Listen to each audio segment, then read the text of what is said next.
I'd like to take this opportunity to introduce myself. I am Tammy Ekstrand. My formal name is Tamara, so if you hear me referred to as Tamara, that's me as well. I would be honored to receive your endorsement for the District 55 Senate seat. I'm a longtime resident of this district. I grew up in Maplewood, near the, half a block from the St. Paul-Maplewood border by Whiteboro Avenue in Larpenter. And I currently live in North St. Paul. Been there for a long time now. I live there with my wonderful husband and my 4 wonderful boys. Formerly, I was an air traffic controller and a Maplewood police reservist. Recently, I've been a director for the North St. Paul Athletic Association's baseball program and a softball coach. I have been the committee chair for Cub Scout Pack 188 and the PTA president for Cowern Elementary. I've also been politically active since the mid-'80s when I worked on Ronald Reagan's campaign, and I've been involved with campaigns or as a delegate ever since.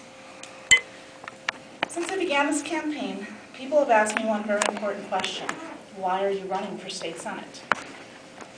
And I've made this decision because there are fundamental philosophical differences between my opponent and I.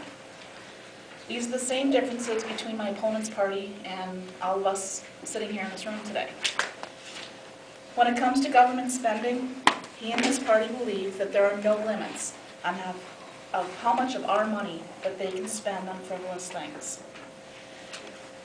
They feel that they know how to spend your money better than you do, and that's prone to waste, fraud, and abuse. I believe we need to get out of the entitlement mentality and readjust our spending priorities to get back to the basic goods and services set forth in the U.S. and Minnesota constitutions. When it comes to job creation, my opponent and his party have made Minnesota one of the most unfriendly business climates in the nation. When you hear on the radio ads promoting Minnesota businesses moving to South Dakota, it's ridiculous.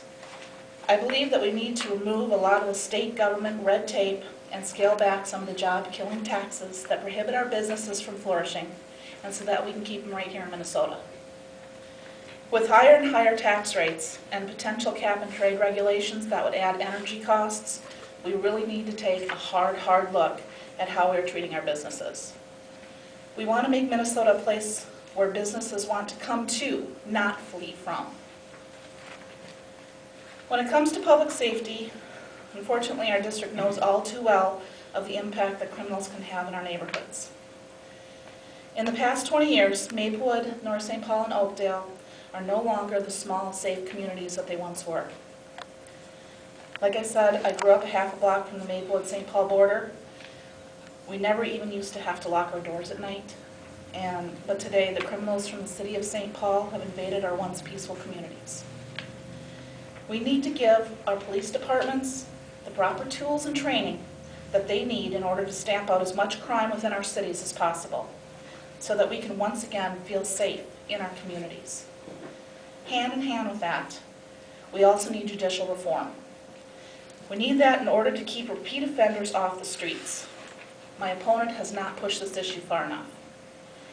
The police officers arrest the criminals, and some judges figure out ways to get them right back out on the streets again. And that revolving door has to stop. When I look at what our government is doing these days, an old story keeps running through my mind. After the Constitutional Convention had finished its work in 1787, a woman asked Benjamin Franklin what kind of government had been decided upon. And he replied, "A republic, ma'am, if you can keep it." I intend to do my best to keep it. And today I ask for your endorsement.